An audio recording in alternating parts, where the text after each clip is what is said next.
مبارک ہو باجی. بجاؤ تالی.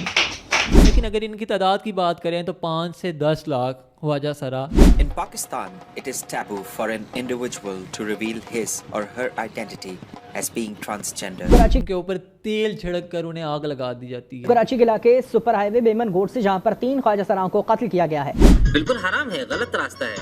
دیکھیں بنیادی طور پر وہ عورت نہیں بنتے.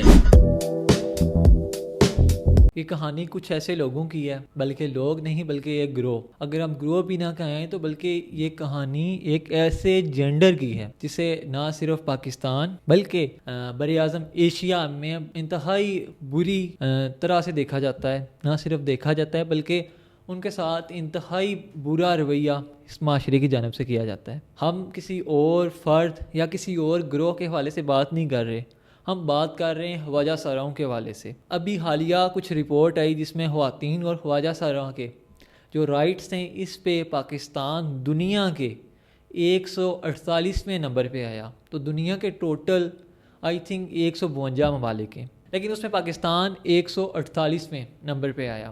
یہ ایک ایسی سٹوری بیان کرتا ہے کہ ہمارے معاشرے میں خواجہ سرا نہ ہی کسی محکمے میں، نہ ہی ان کی تعلیم و تربیت کے لیے، نہ ہی ان کی کسی فلاح کے لیے کسی رفاہی تنظیم یا کسی ادارے یا کسی محکمے نے انہیں پروٹیکٹ فراہم کی، بلکہ وہ صرف اور صرف شادیوں بیاہ، صرف اور صرف خوشی کی تقریبات میں آتے ہیں، اسٹیج کی زینت بنتے ہیں، لوگ پیسے اڑاتے ہیں.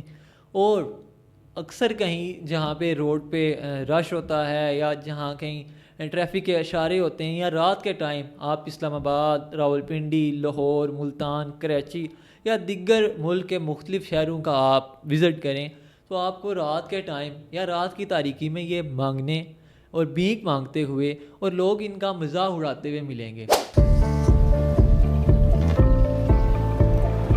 Welcome to Pakistan.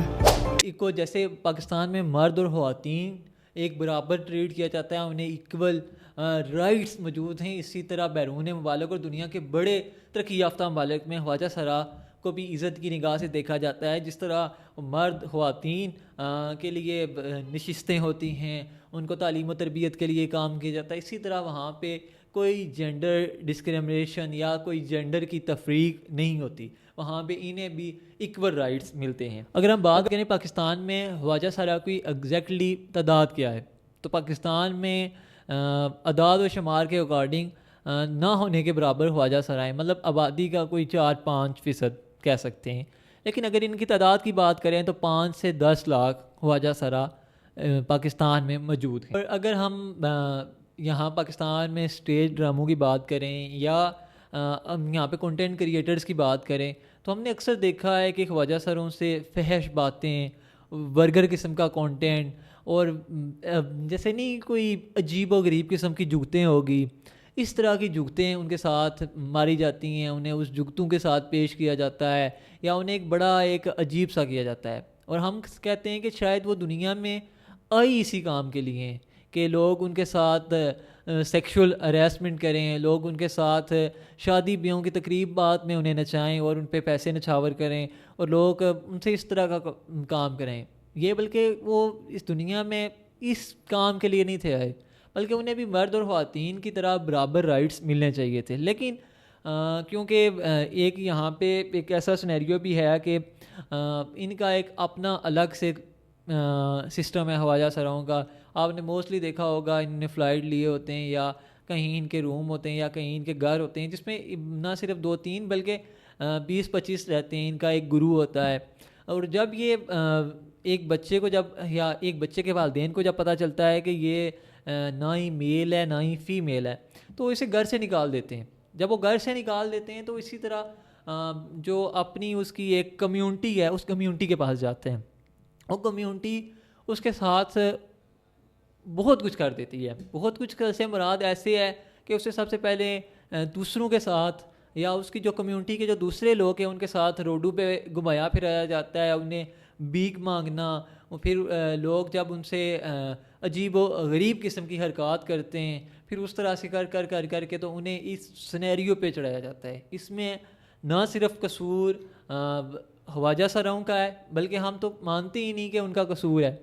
میں تو یہ سمجھتا ہوں کہ یہ قصور ہمارے اس نظام کا ہے, کیونکہ اس نظام نے ان کی ایک فلاح و بہبود کے لیے نہ ہی پاکستان میں کسی نے آواز بلند کی. یہاں پہ بہت ساری رفاہی تنظیمیں, آپ نے بہت سارے رفاہ کے کام دیکھے ہوں گے, بہت سارے لوگ دیکھے ہوں گے جو ہیومن رائٹس پہ بات کرتے ہوں گے, بہت ساری چیزیں ہوں گی, لیکن آج تک کبھی کسی نے میرے خیال سے ان کے اکارڈنگ بات نہ کی ہوگی. ابھی پیچھے ہم کرائم رپورٹ دیکھ رہے تھے, ایک کرائم رپورٹ پیش ہوئی ادارہ اسٹیٹکس آف پاکستان کی جانب سے, تو اس میں بھی انہوں نے یہ کہا کہ 277 خواجہ سرائیں جن کا 4 سال کے دوران مرڈر ہوا ہے. کہیں انہیں کوئی بندہ کوئی بات کہتا ہے, وہ بات ماننے کو تیار نہیں ہوتے, تو بندہ ان کا سر جو ہے اس کے جو بال ہیں وہ کاٹ دیتا ہے. کہیں انہیں ان کے اوپر تیل چھڑک کر انہیں آگ لگا دی جاتی ہے. تو یہ ہمارا ایک معاشرہ ہے. میری متعلقہ جو احکام میں پاکستان کے جو نظام میں جو بڑی شخصیات ہیں ان سے میری یہ درخواست کی جاتی ہے کہ آپ ان کے لیے بھی کچھ آواز بلند کریں, ان کے لیے بھی کچھ رول ریگولیشن بنائیں, ان کو بھی برابرز کے حقوق دیے جائیں. جیسے آپ اسکولوں میں ہمارے بچیاں پڑھتے ہیں, اس طرح ان کے لیے بھی اسکولز ہونے چاہیے جہاں پہ اگر فار ایگزامپل کہ دوسرے لوگوں کے ساتھ اگر آپ فار ایگزامپل یہ اسکول میں نہیں پڑھ سکتے, لوگ ان کا مذاق اڑاتے ہیں, تو آپ ان کے لیے ایک سیپریٹ سے اسکول بنائیں, سیپریٹ سی چیزیں بنائیں, وہاں پہ ان کو ایجوکیٹ کریں. پاکستان کے جو اعلیٰ احکام ہیں, جو پاکستان کے اعلیٰ ادارے ہیں, ان میں انہیں جواب دی جائیں, تاکہ یہ بھی ایک معاشرے کا ایک بنیادی جو جز ہے, جو معاشرے کی جو ریڑھ کی ہڈی ہم کہتے ہیں کہ نوجوان ہیں, تو اس میں یہ بھی اپنی کنٹریبیوشن کر سکیں.